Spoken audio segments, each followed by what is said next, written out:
Looking forward to next week, though. Will you guys take anything away from here, heading to Pocono, and what did you learn just a month ago as you guys head back?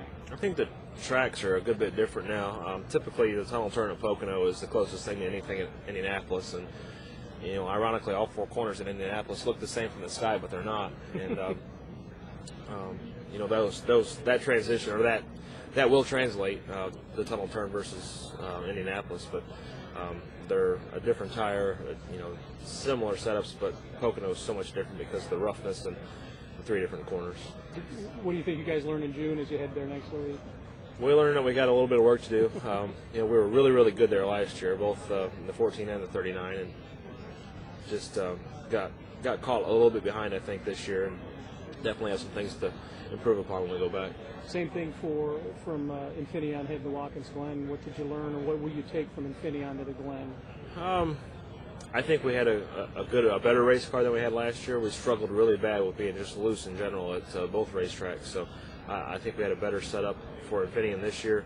Had the mediocre qualifying run, but had a good car in the race, and just going to Watkins Glen. I like Watkins Glen better than Infineon, so look forward to it. Is it a silly question to say that you'll take a bunch of stuff at Infineon, or even though they're both road courses, but they're really entirely different animals because of the asphalt. I think the tire might be a little bit different, but just the speed of the racetrack, Watkins Glen's a good bit faster. There's a lot less, emphasis on acceleration and forward bite at Watkins Glen, so your setups do change a little bit there.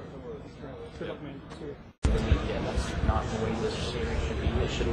We shouldn't be dictating how we race off of the media's reactions to what happens on the racetrack. We've always handled it just fine.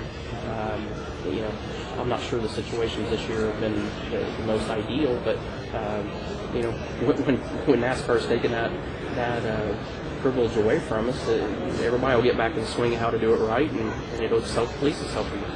Tony, you, Jimmy, and Jeff, if my math is correct, have 9 wins in the Brickyard 400s. You have 10 championships. That obviously correlates. Why does the cream rise to the top here? Why is this a race for guys who are really good? It's just one of those facilities that you're not going to back into it and win it on track position. You have to have a good car here. This track always provides an avenue for the cream to rise to the top here every time. So you're just not going to have somebody that's going to back into a win here. Whoever wins it is not going to be a guy that stayed out and tried to get track position and win it with the way the track's shaped. You can't back into it here. You have to earn it. You still get the same excitement every time you roll on the gates here? Absolutely. I came in last night after the Silver Crown race at ORP, and it was the same thing all over again. It's like, I think the day that I don't have that feeling when I come in the tunnel is the day that I probably should consider retiring. But the good news is it was pretty strong last night when I came in, so I'm pretty sure I'm going to be here a while. Good luck this week. Tony, how does strategy differ on this track from other NASCAR tracks, especially the big prominent ones?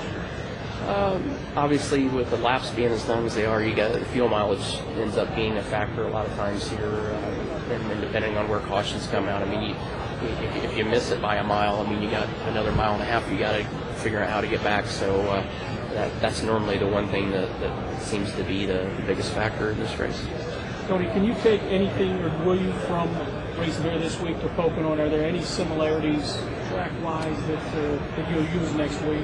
There used to be. It used to be if you ran good at Pocono, you had a good shot at running at Indy. So I don't know if it's really correlated, the last couple of years with the new car. But the thing about Indy is that it's class smooth. It's got a couple little bumps here and there, but you go to Pocono and it's very rough and bumpy. So it's the setups are quite a bit different now.